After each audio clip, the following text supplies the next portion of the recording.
Star Wars. It is. We just edit the music in, so we don't mine's better. Okay. We're here to talk about today since the mouse has acquired Lucasfilm, the movies that have come out since then. We got 4 in the revenue. We got episodes 7 and 8, Rogue One, and then Solo. That is two side hustles. Now, before we just jump right into these bits of businesses, let's introduce the people. Going around the table, I have with me former Test Your Might Trivia Champion. Inaugural. I'm sorry. Inaugural Test Your Might Trivia Champion. Mr. Jermon Jackson, how you doing? Doing well. Excellent. And across the table with me, we have a voice that we have not heard on Poprika for years. No. Candace Carpenter, how you doing? I'm fantastic. It is Happy a name to be here. mentioned almost every month on Choose Your Own Adventure. Oh, Whenever love you you give a guys. question. Yes. Thank you for joining us. Oh, thanks for having me. I like that pin too, by the way. You got going on there. Very nice. Yeah, very solo of me. Very solo. And then right to my left, we have a voice you have also not heard in quite some time due to his untimely death. Josh Bishop, how are we doing today, sir? The voice, the other half of the Cine Automatics. Josh Bishop. Hello, viewers. We are not viewers here again for the umpteenth time. They are listeners, not viewers. Can you guys not see sound? We're not on what you're on, sir. You guys don't have enough DMT in your system. I would be amazed if they could see this. Yeah, I would be concerned. If they could see this. What are they up to? So we got 4 of us here to talk a little bit about Star Wars, but we can't talk about Star Wars without getting into our bona fide. It's like so let's go around. Do you remember how you came to the Star Wars universe? Do you remember who introduced you to it? When did you watch it? Do you remember that first experience? Absolutely. So the first Star Wars movie I saw was Empire Strikes Back. Okay. And I was at a sleepover, and it was like 3 or 4 rambunctious 8-year-old boys, and his dad was just like, I can't stand these kids. I gotta go to sleep. So he put Empire Strikes Back on. We all got our sleeping bags together and sat in front of the TV. And he's like, "Here, watch this garbage or whatever." And he put it on, and I was like, "What is this? What is this thing this guy's riding? Why is he living inside of that horse? What is going on? What is that big blue sword? And why is that small green person living on that man's back?" Like, I had so many questions, and I had no answers because I hadn't seen the first one. Right. And I didn't see another Star Wars movie again for like another 2 years. When someone was like, "Oh yeah, that's Empire Strikes Back, stupid. Like, here's A New Hope. Watch this." Yeah. And it was a love affair from that point on. So yeah. Right on. Yeah. Right on. Very nice. Very nice. What about you, Candace? Do you remember how you came to the world of Star Wars? That was a very specific remembrance, first of all. So I applaud you for that. I definitely get a lot of my OG fandoms from my dad. Yeah. A little bit too young to have watched it in theater, which I guess most of us are. Jamon's 52 years old, so. Okay. Sorry for that assumption. Anyway, I don't remember the specifics, but it's something he definitely passed down, and it was video cassette. I think I can throw something fun in there. My mom, when we were really little, she worked at a video store. Oh, nice. So I'm sure she just, drug the extra VCR home with the movies, and we had our own copies. I like it. I like how the Carpenter household was working things. What about you there, Mr. Jackson? I'm remembering back, I think I would have been 5 years old. My mom taking me to see Return of the Jedi. Right. I fell asleep. Not because the door's right there. Get out. No. Let me explain. It wasn't because it was a bad movie. Was it a long day at work for you? No. No, it was because I was a 5-year-old kid trying to watch a movie at night. It was fair. I was tuckered out. But yeah, there was that, and then Also, it was Return of the Jedi. I mean, it was my favorite of the 3 back in the day. It was my favorite for the longest time. Yeah, with speeder bikes, like lightsaber battles, all that cool stuff. Princess Leia fully clothed. And then that's a good thing. And then my mom, of course, there was the toys my mom would always get me back in the day. Like I had Han Solo Solo and one of the stormtroopers. I wanted some other stuff, and my mom ended up getting me like a bunch of Ewoks. I knew you were gonna say that. and Damn Bib Fortuna. I was like, Bib Fortuna. Fortuna. Yeah, I was like, fuck Bib Fortuna, mom. Like, what is this? He's in the first act, so that's it. He's clapped out. I have a cute bunch little of teddy Ewok bears in story. the shade. Yeah, hit us with Can the I Ewok story. interject it real Yeah, quick? please do. So, my aunt and uncle, it's just a little cute little story about them. But she's been around like my whole life. They were dating, I guess, when I was really little. But he gave her a pair of diamond earrings and an Ewok. And I don't know how long it took her to find the diamond earrings and those little furry ears. But I thought that was a really Oh, man, dude was out here. He's like, this is gonna be the smoothest shit. So I thought when you said the Ewok story, you were referencing the 2 Ewok movies, the Ewok Adventures. And I was about to get in it with you. No, see, I don't even know about those, so we should talk. First of all, they're traumatic. They're horribly traumatic. Okay, never films. mind. That they are. Okay, anyway, but we sorry. are here to talk about the Disney joints. Well, before we do that, sir, top 3 favorite Star Wars movies. Empire Strikes Back, number 1. Rogue One, and then man, I really like Force Awakens. All right, I really did. I did like it a lot. All right, Candace. Oh, this is so tough. That's but, why I wrote the question. Yeah, I know. For really crazy reasons, it's A New Hope, Rogue One, and Solo. Okay, all right, Mr. Jackson. Okay. I'm gonna go Empire, Last Jedi, Rogue One. Oh, all Last right then. Jedi. Oh, things just got interesting already. Controversy. 6 I minutes, see you. 27 seconds see you into the over there. podcast. Controversy rears its ugly head. All right then. So, 2012, it is announced that Disney buys Lucasfilm for $4 billion. And that they're going to make new Star Wars films. Do you remember at that announcement, what was your initial reaction to this news? Oh boy. I was nervous as shit. Yeah? Yeah, I was really nervous. I remember I don't know why I know all these specific things from my memory, but nothing else. But I was standing outside of a place that's basically the equivalent of Infinity's End. And I was having a Coke and a smoke. And my friend comes to me and goes, "Hey, Disney bought Star Wars." And I was like, "What?" Yeah. And I started looking into it, and, back in 2012, how old was I? Don't do the math. Young. And I was doing the math in my head, and I was like, wait, I'm going to be like 34 when the last one comes out. I was like, am I even going to like Star Wars anymore at that point? Like, am I even want to, like, that's so much. And I did not trust it. I was like, what does Disney want Star Wars for? Money. Yeah. Well, yeah. It's the mouse. But, like, from my fandom point of view, I was kind of like, what are they going to do? Are they going to ruin it? What's going to happen? And then that whole year leading up to The Force Awakens, I was just nervous, pins and needles the whole time. Okay, fair enough. Yeah. So I'm one of those fans that just wants to see more of something on the big screen. So I don't typically get nervous. I get more excited first because I just want more of whatever it is. So yeah, wasn't really big. One of my friends made a joke earlier in the week about, I remember you not really caring for Disney very much, and I'm like, they own fucking everything now. So yeah, kind of a Disney fan now. But yeah, anyway. That's how Disney gets you. I remember I think I was in the comic shop when we found out about that, and I was like, well, looks like Marvel's doing a Disney or a Star Wars comic now. Yep. And sure enough. And I was like, now they've officially bought my childhood. Yeah, Between that and Marvel, they've got it. They've got everything now. So after this gets announced, and they're like, "Hey, we're doing more movies," then it's a different kind of announcement that everything throughout the 90s and the 2000s that you know of Star Wars, the expanded universe, is no longer canon. Did you read anything in the expanded universe or any of the old Dark Horse comics? A few of the Dark Horse comics, not a lot, and like some of those first Zahn novels. I read a couple of those. Yeah. Okay, the Thrawn business and all that kind of stuff. Yeah. What about you? Did you get down on any of that? I did not. Yeah, they never got into the expandeds. I did not. What was young Candace reading back in the 90s? Okay, this is again lame. Animorphs. I was You joke. I made like 3 Animorphs Dude, jokes I have all of them. yesterday. I was reading Dragonlance. You can Yeah. get Caramon and Raceland on. Yeah. All right, then. Yeah. Oh, yes. Very nice. Absolutely.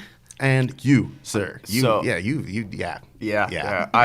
So I grew up in the wasteland of the 90s, which there was no Star Wars content at all. You had The Leftovers, Return of the Jedi, and you had like random action figures that would come out every now and then there was a magazine called Star Wars Insider, but it only published 4 times a year. Yeah. And I would just suck up any Star Wars I could find, anything I could find. I read all the books, all the comics, just everything. There's a series called Young Jedi Knights that came out in like 97, and it was about the children of Han Solo and Princess Leia at the new Jedi Academy, and a new one of those would come out every like 2 months, and I'd buy it, read it again, read it again. I just sucked up everything I could find. Yeah. And so when Disney came out and said, "That's all gone now, none of it's canon," I was like, okay, I'm showing up on some. Who owns Disney? I'm showing up. I'm showing up on their door. Yeah, it was a big blow for all of us who had read so many of those books. Your Thrawn trilogies, your whole Yuzon Vong business, and all that kind of good stuff. Well, The X-wing, go to hell. the Rogue Squadron, all that kind of good stuff. Yeah, I think initially I kind of understood why they did it too. Yeah. Because They why needed would a reset. because why would you buy a property and be stuck with, well, not necessarily stuck with certain stories, but it can be somewhat limiting what you can do with the Yeah, with the what property. stories you can tell. Yeah, a lot of When bullshit you to have all maneuver this, through. yeah. And this kind of cleans the slate a little bit where they can tell their own stories. All right, yeah. And to be honest, I mean, we got Chewie alive back again because fucking moon fell on him and killed him. Chewbacca had a moon fall on Could have him. lived without that knowledge. Oh, by the way, Chewie died saving one of Han Solo's kids. Okay, well. And then all Han right. Solo hated that child for being saved by Chewie, and it course. costing Chewie his life. Of course. And that's a great segue. I think it's a good thing that Disney did what they did, because by the time Disney bought that property, Star Wars had driven itself into the ground as far as its story timelines went. Everything was very convoluted. Everything was just a mess. Yeah. Like when they started doing the New Jedi Order, I was super excited because I was like, ooh, a new alien species coming in. But really all it was an opportunity for them to be like, let's kill everybody. Yeah. Let's literally kill every single person. And that was their go-to. That was their end game. That was their instinct. Like, we don't know what to do with Star Wars anymore. Kill everybody. Everyone. So Fire everything. the Force Awakens comes out. It drops. We're introduced to a new big three of Star Wars. We have Rey Finn and Poe Dameron. We got some cute new droids in there. We got BB-8 pops up in there. We got Maz Kanata popping up in there. Some new alien life. Which one character did you each take an immediate liking to? Candace, who did you take an immediate liking to? Was it Poe Dameron and his dreamy eyes? I really, really like him, but obviously Rey Yeah. for me. It's just so cool the way she was introduced. I mean, she was nowhere. Yeah. Like, just fighting for her life. Yeah. Like, fighting for her life. a whole nobody that is quickly becoming somebody. Yeah. Yeah. I mean, I don't know. I'm a big feeler. And that, like, immediately drew me in because I'm like, all right, man, she's got something to fight for, which is, do you want to live? Because I could have died already in this wasteland. Yeah. So, yeah, it was Rey. All right, very nice. What about you, sir? So there's a scene right after the Empire just casually blows up 7 planets. And the First Order, excuse me. They're not the same. And and you see Han Solo looking up at the planets getting disintegrated, millions and millions and millions of people dying because, Star Wars. And in the background, you see this guy, and he's just vaping. What? Just vaping. Are you serious? He's just vaping. He's super casual, just looking up at thousands upon hundreds of thousands of people dying, and he's just vaping because he's all about that vape life. That's the guy, that's huh? my I was guy. going to say, that's your favorite character? Oh, jeez. I think my favorite was probably Finn. Yeah. He had the cards stacked against him from the beginning. He's on the run from the First Order. He's not trusted by the Resistance. Every turn, even at the beginning, everyone's just kind of like, fuck this guy. And he's like genuinely trying his best to not only grow as a person himself, like be a better version of himself, but also help the people that are around him, that he immediately starts to love these people because he has such a genuine heart and he wants to help. and it's such a stacked struggle for him because even while he's trying to help these people and help himself, everyone doubts him. Yeah. You know, and so I really he spoke to me a lot.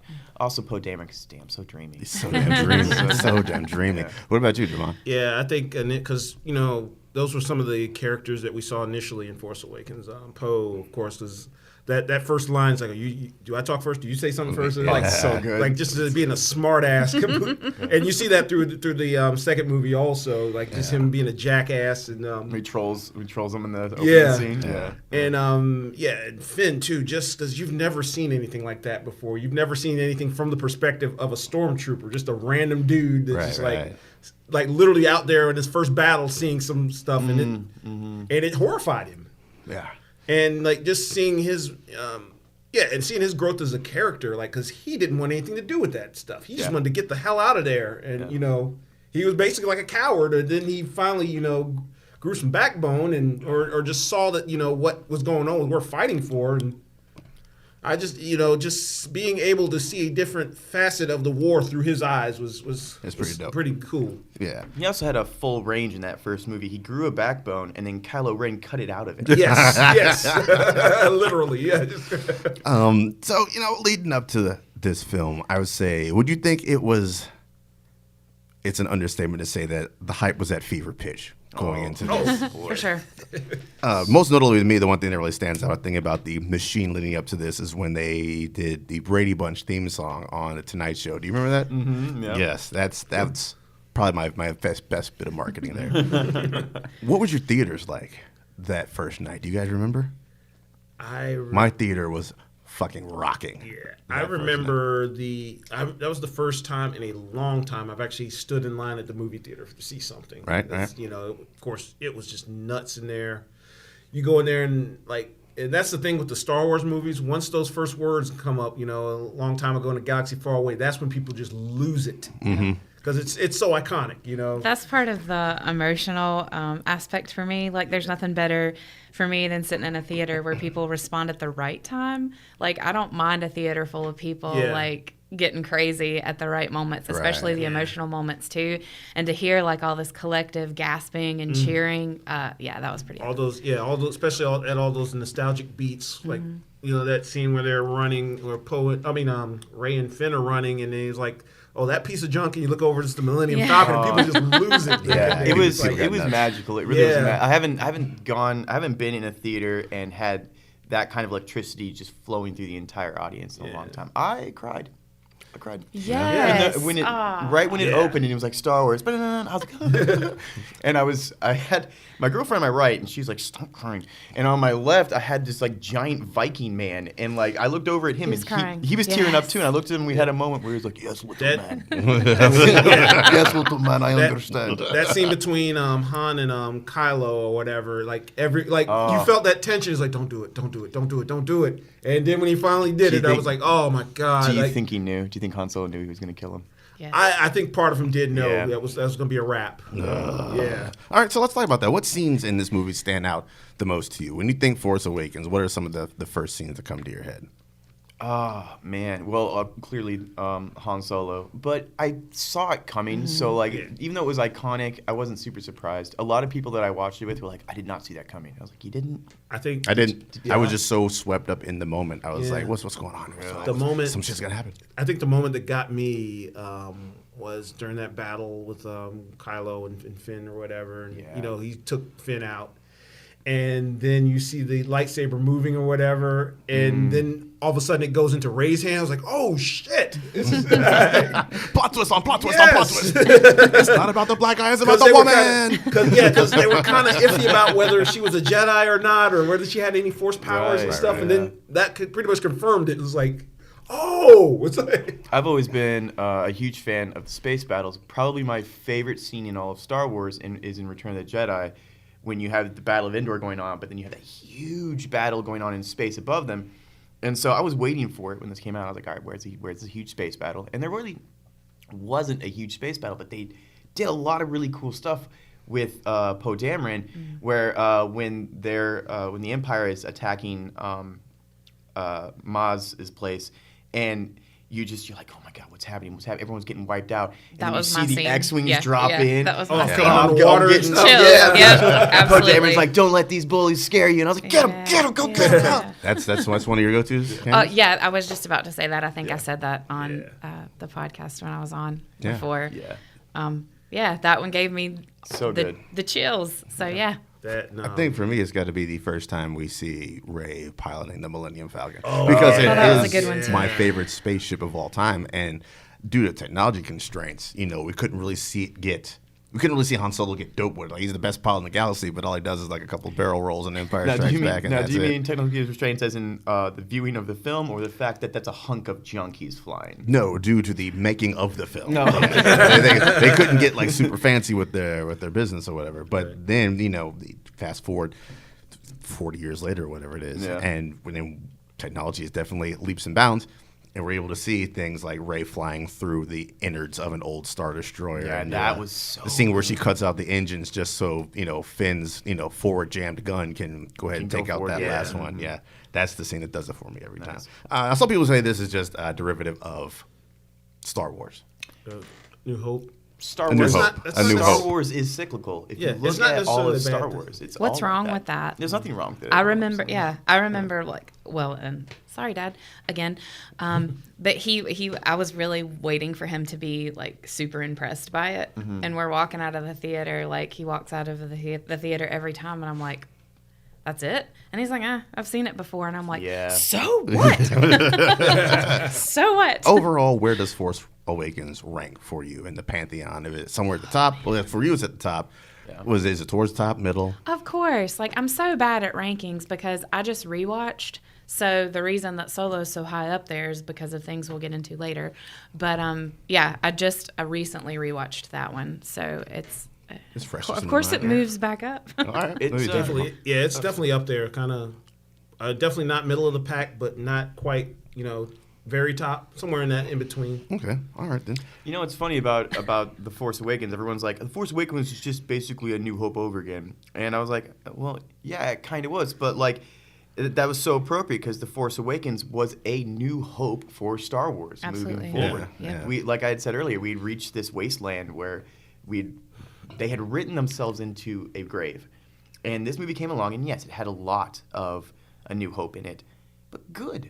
Yeah. Good. I'm glad that it did. I'm glad that they brought us back. Yeah, they needed something after the prequel trilogy to bring us back to. I was going to Now, say, you those are listen- definitely at the bottom. No, you listen here, sir. Those movies are gold. If you say so, let's move on. Now, this is pod racing. Stop. So, Force Awakens comes out $2 billion. It's safe to say that it is a hit, critically and commercially. And then we get our first anthology film, Rogue One, a Star Wars story. Gareth Edwards came into this thing, Felicity Jones, Forrest Whitaker, Donnie Yen, all those cats up in there, Riz Ahmed. The second most beautiful looking Star Wars movie. Amen. With the Absolutely. blandest score. Amen. Yeah.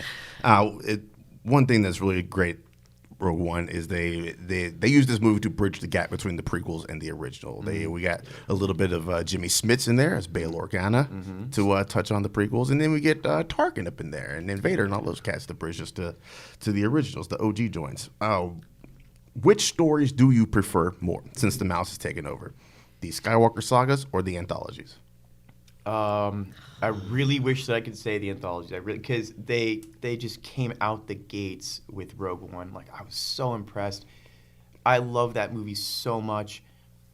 Solo was such a snoozer for me. Like, I just did not like Solo, and so I can't say that the side flicks are the better films until they put something else out to even that out for me.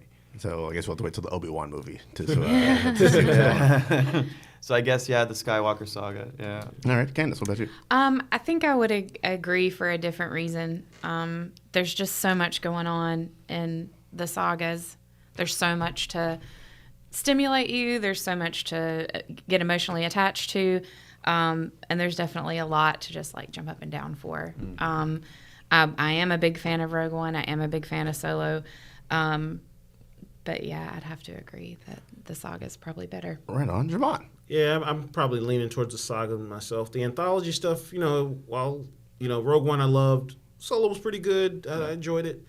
There's like so many new characters and stuff, and stuff that's propelling the narrative forward in the Saga stuff right now that I enjoyed so much more.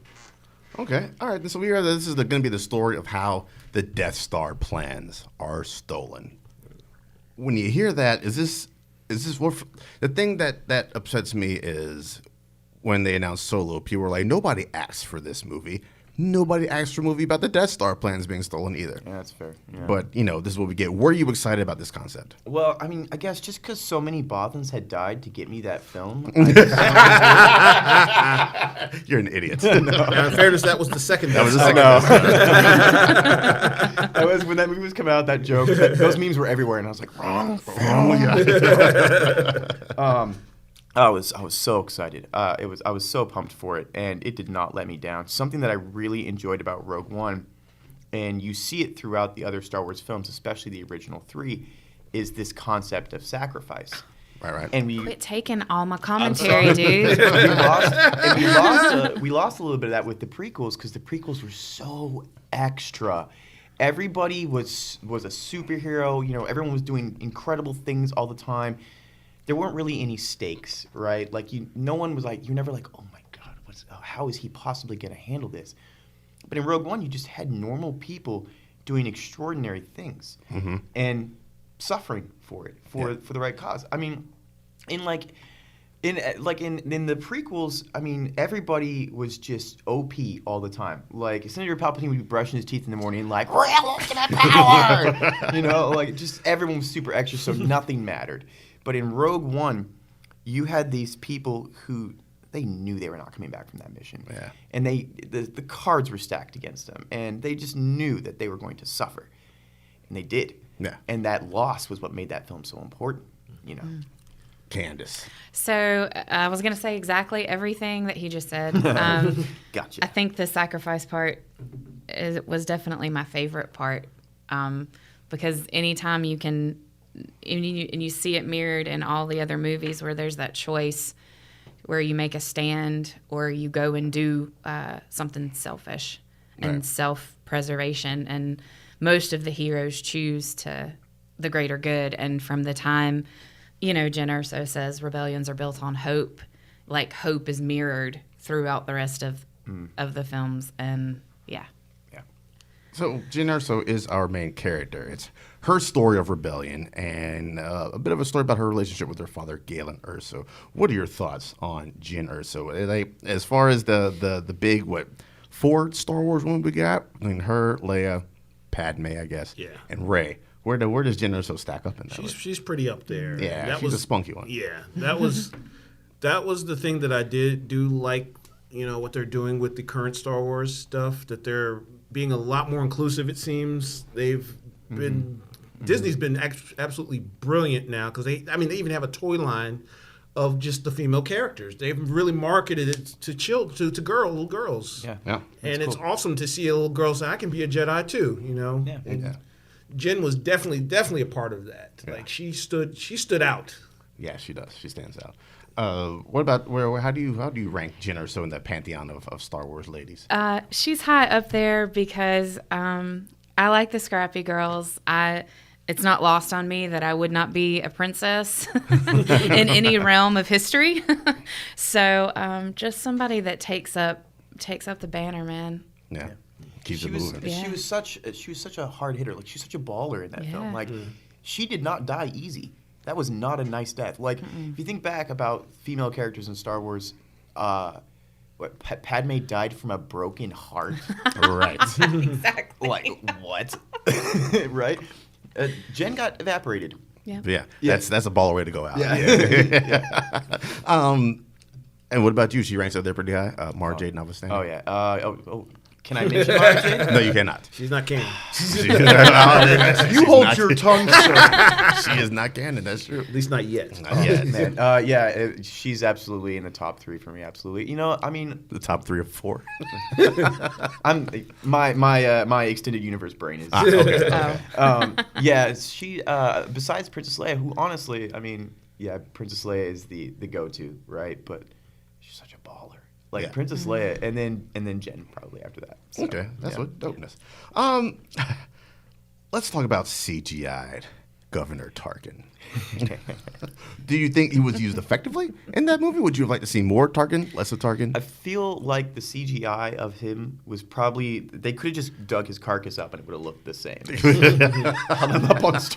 Harsh. I know. Puppeteered him out real quick. I think it was appropriate because like Tarkin always looked creepy as hell. Like That's just Peter Cushing's face. Yeah. Yeah, he can't help that. His mama gave it to him. Did you like what they did with him? Yeah. I thought like when I first saw Rogue One, I was like, damn, I thought it was actually pretty spot on. Yeah, it was good. Yeah. Yeah. What about you? I mean, it just goes back to being like a big fan of just seeing something. I'm getting more into technical aspects, but for me, it was just like, okay, this is familiar. Yeah, I'll take some more of this. Yeah. Oh, hey, it's a guy I know. It's Tarkin. It makes sense. He was floating around that time period in Star Wars, just being a complete shady dick taking Orson Krennic's work. Yeah. Oh, the nice thing I did here. I'm just gonna slap my name on that. Even real quick. Darth Vader thought he was a dick. Like Darth Vader was like strangling people, and he's like, God, Tarkin's such a dick. Right? I loved Darth Vader in that one too. Yeah. All right. Yeah. Let's go ahead and talk about old. So we see Darth Vader twice in this film. Krennic goes to visit him to be like, "Yo, Target's fucking my shit up over here," and then we see him again at the end. In the scene where we go to Mustafar. And he's built his empire for some reason. He decided to make that his home. They keep those bad memories in place. Always build on trauma. Always build on trauma. After that scene, where you're like, okay, it was cute seeing Vader. Was that enough for you? I thought it was until we saw that final scene. Okay, all right. I was like, because that was what I was afraid of, especially when they finally showed him in the trailer. I was like, please don't let him take over the movie. Right. Because it's not his story. It is no. I will say this: it must suck to be a rebel blockade runner, like soldier. Like they're just those cannon guys are fodder. just always getting killed, Always getting clapped out. All the time. And that seemed like a horrible way to go. Like, goodness Just gracious. like especially the last guy who's like trapped behind the door and he's trying to hand the plans over. Hands off. Yeah. So we get Vader in this first little bit in Mustafar with his dad joke. The careful not to choke on your aspirations, and I was like, aspiration is breathing. Look at old turn of phrase there, old punny Anakin. And then we get the scene at the end, which I think it's fair in saying that's the only time we will ever see Darth Vader in his prime. Is for that 1-2 minute scene. That's it. As much as I've ever seen Vader, he's pretty much an over the hill old guy by the time Star Wars shows up. But yeah, this is the only time we get to see Vader in his prime. And that's damn near how the movie ends. What was your thought process during that bit of business when I you first saw it? do think I was cheering. For Darth Vader? And I know that. You're evil. I know. Kill I those know that. innocent men. I always teeter between like, I don't know, like you said, you catch him at a kind of an old man phase, and it just the amount of power that he had. Yeah. Like you just could have taken out like anything at any time. So to see him have like little glimpses of that, and like who doesn't want to just lay waste with a lightsaber? If I'm the only one, sorry about it, but I kind of would sometimes. Yeah, if I feel like you are not the only one. That moment, like I mean, it was like a horror movie almost. That reveal, because when it's like all dark and you see that, that lightsaber spark up, it's like, oh, it's the best sound on the planet, is it not? Yes, it is. It really is. I was like, oh, it's the about galaxy, to go down. not the planet. It transcends. There are many planets. But seeing it, Well, there's 7 less Some after of Force them Awakens. some of them are gone. 7 left. If I was one of those guys in that corridor when that lightsaber lit, I would just sat down. I'm like, I'm done. Yeah. This is it. It flashes to the head. Parlay. but just seeing it, I mean, just being able to see it through the terror in their faces or whatever. Right. Oh my God! It's like It's not what when you you wanted. just know it's like, oh, I'm gonna die. I'm gonna die. You know what's really cool about that scene too is it made us, I mean, not necessarily afraid of him again, but it made us shook by him again. The fear because aspect, we've grown up with Darth Vader, so it's Darth Vader. You know, Darth Vader's doing Darth Vader. Well, and he's celebrated now. Yeah. But and we also got that legacy a little bit tarnished by Anakin Skywalker. Oh, blah. Yeah. I want to talk about that guy's golden. Stop this. Kill younglings. The younglings. The younglings. All right, so this is Rogue One is Star Wars' Dirty Dozen. You could say it. Yeah, absolutely. It is a group of guys and gal on a mission to do some war shit. So there's other people involved in this. You have Chirrut, you have Baze, you have Bodhi Rook in there. K2SO, of course. K2SO, Woohoo! yes. Yeah, and we don't really get a whole lot of shit explored from those guys. Yeah. Would you like to see some more of that? Yes. I do want to see more about them, and they there's a limited comic series I think now out about Chirrut and Baze? yeah. Oh, that's cool. And I do want to know more about their backstory, but at the same time, the fact that we only got to know what we did, there's something special about that too, because we don't have all this backstory about them. All we can base them on are the actions that we see in the film. Right. To make, they did. That was the thing, because going into Rogue One, I was already like, I'm not big on prequels just due to the fact that we know how this is going to end. Yeah. Right. But the fact that they made me care about characters that I knew were not going to make it through to the next movie. Yeah. That was something else. And I remember when they first announced Disney Plus, they were talking about doing a Cassian series. That's Yeah, right there. Cassian. Yeah. I would still be up for that. Yeah, like seeing him and K2SO just going around doing stuff. And, All right, let's talk about K2SO. And we can't talk about Rogue One without talking about Alan Tudyk, right? Is he at the top of your droid crush list? Man, again, I just rewatched all of them, and I'm just like, can we just do a droid series? But I don't know. Okay with I think that would be. I would have to say they've been knocking it out of the park with the droids I lately. do. Yeah, I was really feeling for L3 as well. I just love the wit, and that's the thing about androids versus robots.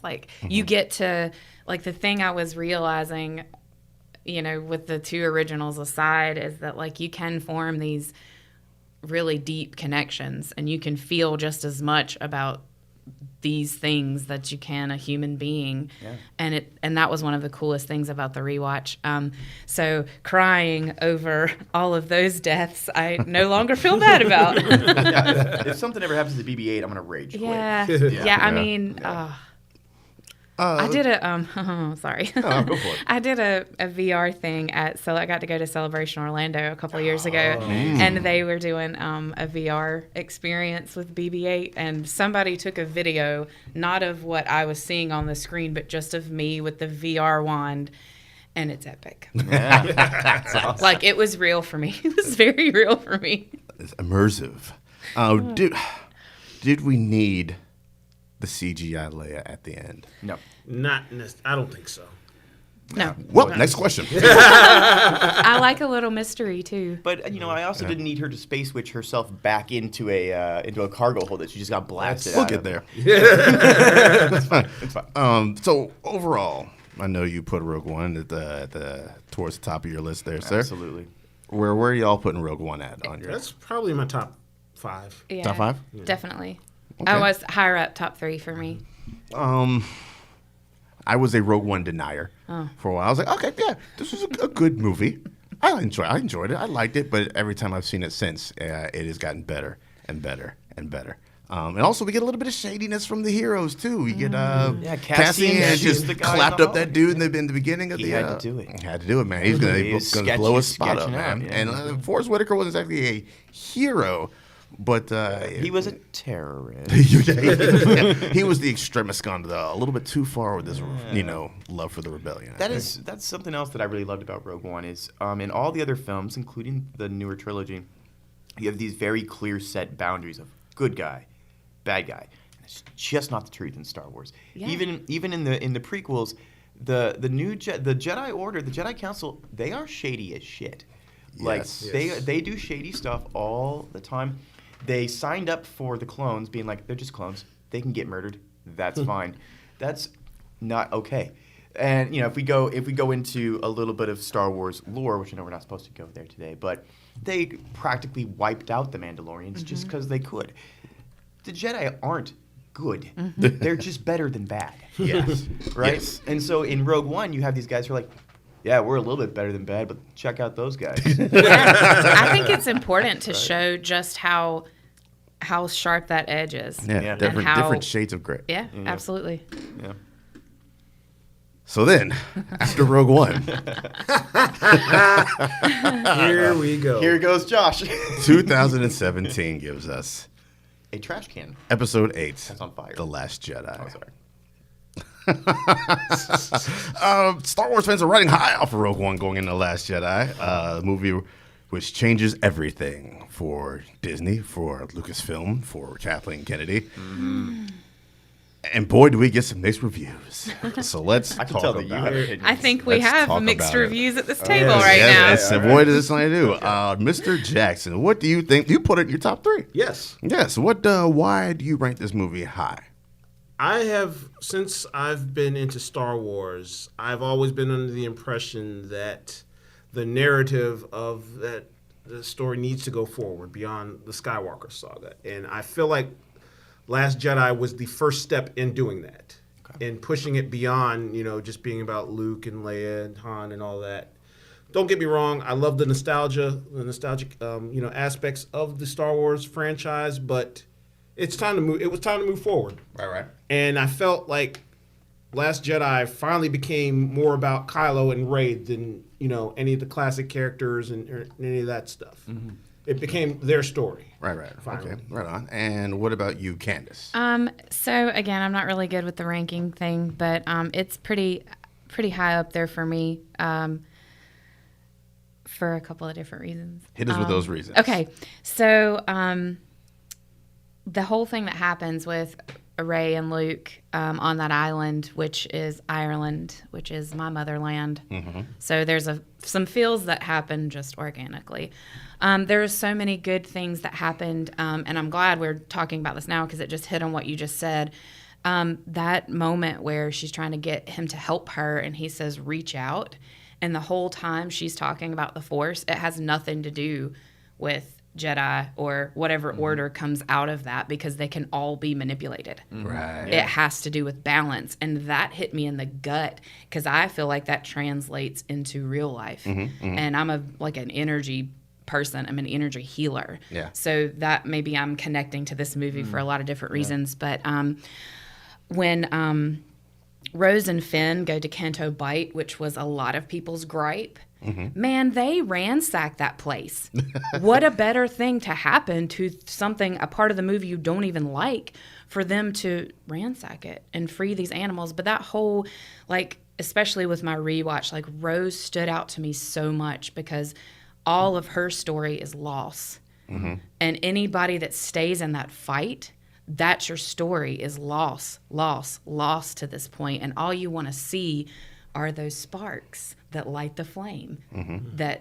Woohoo!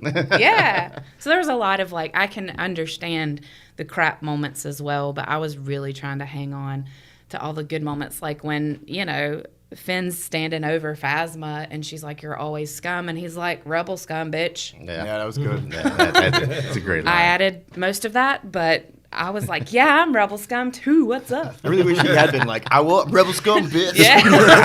Star Wars went Represent. weird. Okay, Ryan Johnson, I didn't see that coming.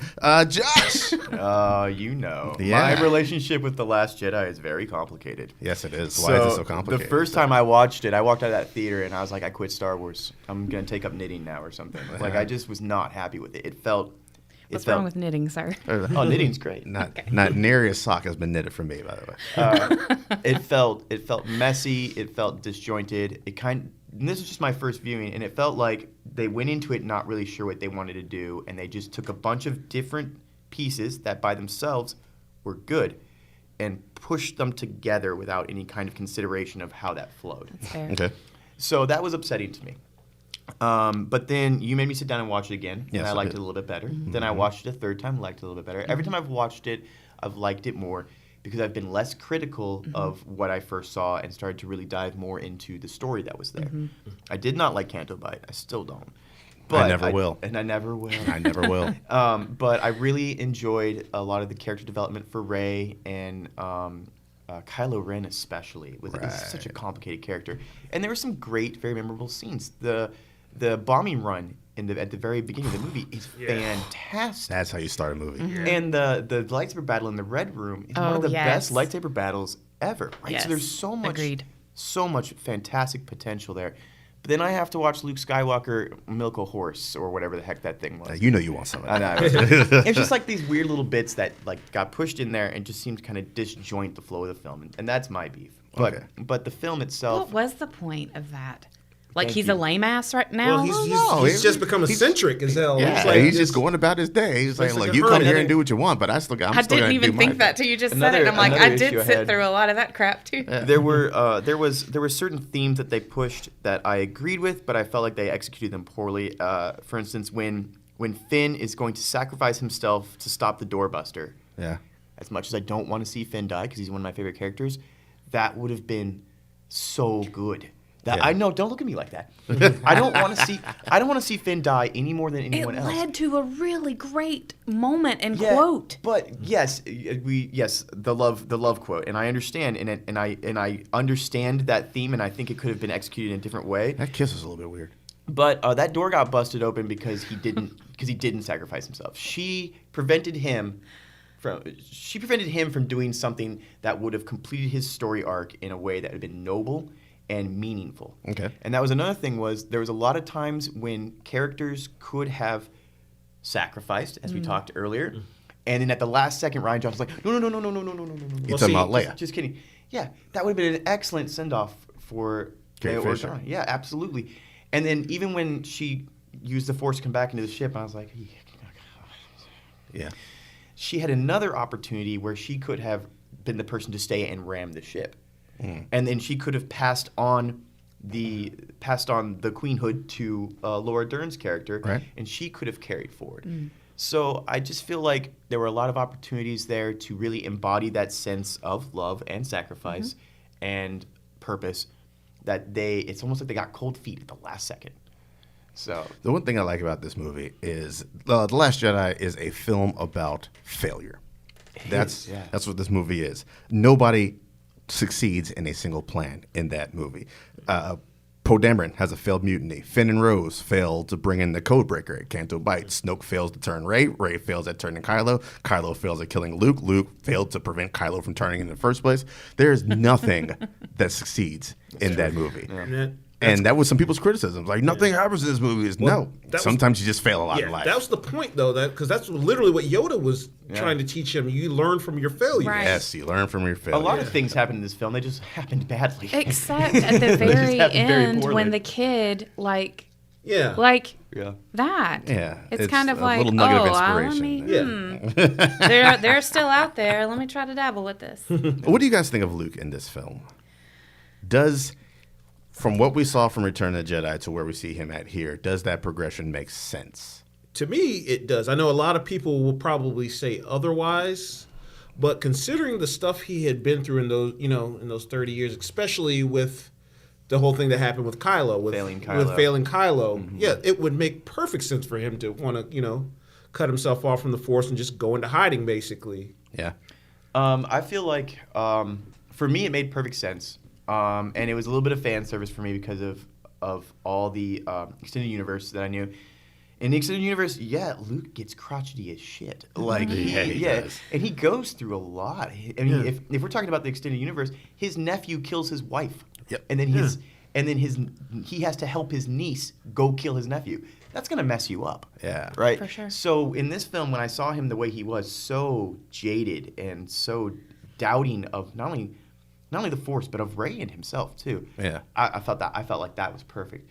There was this part where he's like, okay, she comes, he throws away the lightsaber, haha, and he's like very, very cynically kind of leading her through a bit of a training regime. And there's that scene where she goes straight to the dark, and he just says, "You went straight to the dark." And I love that scene because it was almost like that last little shred of hope where he's like, maybe there is still some good. And he's like, oh no, the Force is corrupt. Anyone can turn dark. And I like that. All right. Candace, what do you think about Luke in this whole bit of If business? he hadn't faced or did what he did in the end, I would have been disappointed. I think I agree that he could have gone there. I mean, it makes complete sense for him to not want to share anything that he might feel like would add more to the darkness. But knowing that ultimately they need time and they need help, like he needed to tap back into it and see what was going on with it. And I really love that scene Because Kylo can just go, and he still can go. He's still that teenager somewhere inside, and he does it so easily, and that's where he loses control. Like, you get him irritated again in that way, and he gets really sloppy and doesn't recognize that it's not even... I know that was one of the big criticisms. Like, people are saying that wasn't heroic of Luke. Like, he wouldn't have done that, tried to do that to Kylo, but... He's had a history of giving in to his hate in brief moments. I think that was great. Once. And then he gets to fade into the sunset. I loved that. Yeah. And also, look, sometimes you gotta do the dirty thing. Like, his nephew was showing some very alarming signs. Mm-hmm. If he had killed him, I probably would have been like, oh, okay. I understand. Yeah. I get it. I understand. It would it have been... What's right and what's wrong in that situation? Right. Yeah. Let someone rise in the dark side, become a Sith Lord, and this whole bloody cycle starts over again, or you kill your nephew. Right. Yeah. So I get it. We got 10 minutes left. Let's talk about Solo. So, oh boy. Don't say it like that. So let's get out there and say Solo completely underperformed, barely made its budget back. Yeah. Barely made its budget back. Some of that is due to the fact that we had a lot of people thinking the way Josh thought coming out of The Last Jedi. And they're like, we're done with Star Wars. We're done with Kathleen Kennedy. We're done with all this. We're going to boycott this film. But we can't put it all on that. We also had the big director kerfuffle behind the scenes where they kicked off Phil Lord and Chris Miller and what they were doing. You know, the people who gave us the 90-some-odd% Rotten Tomato Lego movie, or produced the 90-some-odd% Rotten Tomato Into the Spider-Verse. If they don't get kicked off of Solo, we don't get Spider-Man Into the Spider-Verse. I mean, they did Cloudy with a Chance of Meatballs, 90-some-odd% on Rotten Tomato. Maybe they knew what they were doing. Fantastic film. Maybe they knew what they were doing. Jump Street movies, excellent. Jump Street movies. Nothing they've done has gone below like 75% on Rotten Tomatoes. They know what they're doing. Mistake one was getting rid of them. Mistake two was bringing in one of the blandest directors there is. Han Solo is a character that he's cocky, he's flashy, he's arrogant, he does things with a certain panache, a certain style. So if you're going to tell that kind of story, you need a director that can bring you that certain panache and style. Not the director of Apollo 11. Yeah. Not the director of the Cinderella Man. If they were like Apollo 11, they should have been like, let's get David Bowie. Let's get David Bowie as Han Solo. As Han Solo. There's only one director that they could have brought in that would have made any sense to me, and that's Edgar Wright. Okay. Yeah. Very yes. nice. Very and nice. Edgar Wright Solo is what we should have gotten. I think also the release date, like, it was just way too soon. It was literally 6 months after Last Jedi. I think they planned to be riding high off the wave of Last Jedi, right, and Solo, but they did not expect what they got with the Last Jedi. Had they done the December release like they were doing, with the films, I think it would have performed a lot better, because you think that was coming right off of Infinity War? Yeah, it's like Deadpool was right after that. Really good film out at that time. There was a movie coming out almost every week. But then it would have had to tussle with The Greatest Showman, though. Yeah, which was a monster at the box office. I love that film. It's amazing. See, it would have to. But granted, with all that, nowhere near as much competition as that summer. 2018. Good point. Well, how all did you like Alden Ehrenreich as Han Solo? He did okay. Yeah, he was good. I liked All right him. job. I didn't hate him for it. Yeah. All right then. I can't think of who else could have. I mean, like, now that I've seen it, everybody had their ideas of who could have played him, but I can't think of anybody. I was rooting for the Baby Driver kid. Actually. He would have been good too. Yeah. That's who I wanted to play Solo. Yeah, let that run through your head for a little bit. We should have gotten Omar. The guy who plays Omar from The Wire. Oh, Michael K. Williams? Yes, Michael K. Williams. Yes. Omar coming. He was supposed to be our villain. But due to the extensive reshoots they had after they kicked off Lord Miller, he was contractually obligated. And we know with Paul Bettany. Are you going to talk shit about Paul Bettany? I think he was kind of weak in this one. I think Dryden Voss is not a great villain. It wasn't. I don't think it was his fault so much as it just wasn't a whole lot for him to do. Yeah. It's more about the heist have a lot element. Of, like, go do this for me. Yeah. Well, I guess that's what mob guys do. I guess mob bosses hate you. I feel like it's interesting you touch on that. I feel like a lot of the characters that were in there just didn't stand up to the occasion. Honestly, it felt like it didn't necessarily feel like a Star Wars movie. It felt like someone gave me a heist film and then slapped a Star Wars sticker on it. Okay. And went, there you go. Star Wars, see? And there was some really great fan service in there, which was great for us, for the Star Wars geeks out there. But besides that, I felt like I wasn't really watching Star Wars. Donald Glover killed it as Lando. He did. Yeah, that was good. Yeah. What do you think about Donald Glover? I thought he was doing a weak Billy D. Williams impersonation. Maybe you should wait till I have my own 5-minute window, Okay. 2-minute window, whatever, 1 minute window. What do you think about Donald Glover as Lando? Well, I've rewatched this movie 5 times, so maybe most of my appeal is because I've rewatched it so many times.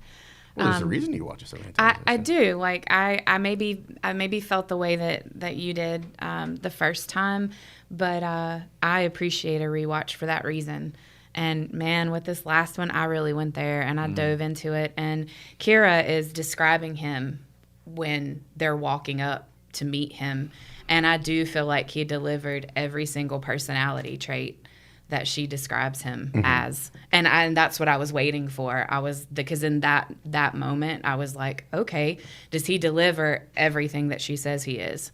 And he does. All right. Well, speaking of Kira, this is the 4th film since the mouse took over. And this is really our first one with any sort of romance. Because there's no real true romance in the episodes in 7 or 8 because they're too busy fucking warring and hustling and trying to stay alive. There's no time for romance. Rogue One, they could have gone the cheesy route and done a little bit of romance between Cassian and Jyn, but they decided not to, which is a very good idea. Yeah. But this one gives us a romance. Is it a believable romance? Yes, and I'm going to touch, just in case it doesn't circle back around to this, one of my favorite aspects of this film was it establishes the kinship between Han and Chewie. And the entire movie, Han's trying to get back to her to save her. So when she tells him to go after Chewie, he's going to need you and you're going to need him, and she flies away from him, that is the moment that I believed how much he loved her, and that's the moment that solidified, for me, the bond between he and Chewie, because Chewie already chose him over what a life that he could have had. So then I, in that moment, immediately go to everything that we've seen, including Han getting killed and Chewie continuing to do the mission, even though his kinsman just got killed. Like, all of that is part of the reason I like that movie so much. That's such a great observation. Thank you. It is. It's dopeness. I think it was of the current Star Wars films, it was the one where that romantic aspect made sense because of who Han Solo was as a character. He's just that that lovable rogue. He's always basically swashbuckling, trying to pick up women and stuff like that, and it made sense. Why wouldn't you after that? Like, your heart just got trampled. Let's go. Let's go. Let's go do mess around a little bit. One last question before we get in. Let's talk about the Kessel Run real quick. I have issues with this Kessel Run. Okay, fair enough. With this Kessel Run. My main issue is they use the unrefined, coaxium, to power the engines to make it through this Kessel Run. That, for me, negates everything. Him being a talent. And being a talent, Yeah. yes. That is the ship that made the Kessel Run in less than 12 parsecs. All right, great. It's a great ship. It's a fast ship. You need somebody with the skill to pilot that fast ship. We've been told constantly Han Solo is that shit in the cockpit, right? The fact that he didn't do it of his own volition, of his own talent, that he didn't take the ballsy route through anything, that really... Rubbed you wrong? It rubbed me wrong. Yeah. It rubbed me wrong. From my favorite fictional character on my favorite fictional ship, and I think they robbed him of that. I think no matter how that Kessel Run went, it was going to be disappointing because it was one of those things that's been Star Wars legend. You'd almost rather not see it and know that it was legitly done. Right. Then you're going to get fans like, how come you didn't give us the Kessel Run? So they were fucked if they did, fucked if they didn't in that instance. All that being said, I fucking love Solo. Yay, high five. Yeah, it's definitely a fun romp. Yeah, it's a nice, crazy little heist film. I thought the whole heist gang with Woody Harrelson and Danny Newton and John Favreau's voice and all that. cool. Now, how did Woody Harrelson's character get a regular name? Like, his name was just Tobias Beckett. That's it. Like, everybody else has these simple. wacky. He is amazing. Zaphoid Beeblebrox in the house. And it's just like Paul. Yeah. I'm Keith. And this is Jimmy. I really loved. I'm sorry, we don't have time for this little thing, but when Beckett is calling. I never get pronounce the name of that group right. There were Enfys Nest. Enfys Nest. Yeah. When he calls them marauders, and she said, "We're not marauders, we're allies," and they pan to Han, and you can see that smirk go, "All right." I mean, like, again, with that balance issue, it's like, I'm willing to go this far to get this money to get back to this thing. Yeah. So there's some shadiness that needs to happen, but ultimately, I don't want this motherfucker to win. So Yeah. All right. let's do this. I get down with Yeah, that. I get that down was with good. that. Last little bit of time here left. What do you want to see in episode 9? Are the expectations too high after the mixed reviews of The Last Jedi? Is it still possible for them to stick the landing? Okay. Here's what I want to see. I want to see Rey try to turn Kylo and in the process get turned herself. Oh, I Would know you- nobody wanted to hear that. Well, listen, I've been calling since the end of Force Awakens. I would like them to effectively swap places. Swap Yeah, places. Yes, I think want- that would be excellent. I mean, Kylo's been being pulled by the light from the beginning, from episode and 7. he plays that so well to me. Like, he acts so, his face acts so well. Yes. Like, he's just a good actor. that Adam face. Driver's an amazing actor. Go weird- watch weird Marriage body, Story on great Netflix. face. A weird body, great face. Yeah. What would you like to see out of this movie? I would like to feel it. Yeah. Like, You just want a good gut punch? Well, yeah. I mean, I think they're like alluding to it. But I mean, we've mentioned Endgame several times here, but like a big aspect of that one for me was you finally get to see all the moving pieces in one scene, Right. Like come together and say, all right, this is it. This is for everything. Of course, I want the rebels to come out on top because they've been fighting this for forever. But I don't know that you ever really beat bad.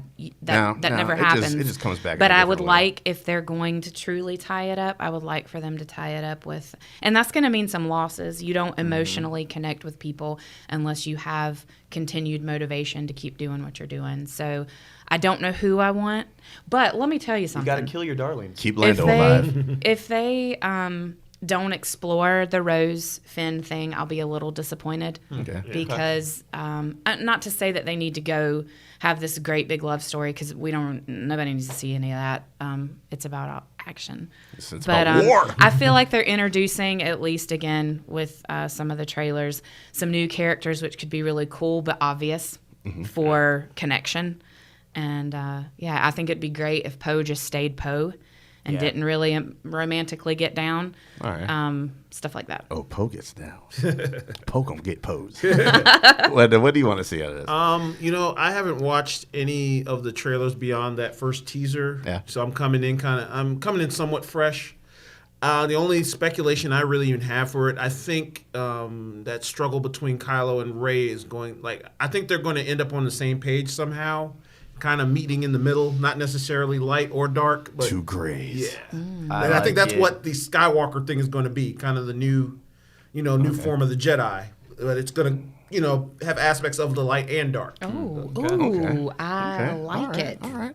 Well, that is it, man. That is it on our breakdown of the new movie since the mouse took over. The Disney era Star Wars. That's getting cut out. Thank you all for listening. Thank you, Jermon. Thank you, Candace. Thank you, Thank Josh, you. for coming here talking about it. It's a lot of fun. Yes, go ahead and get out there, see the Rise of Skywalker, see it 4 or 5 times, and let us know on Poprika what you think. Until then, you guys take it easy.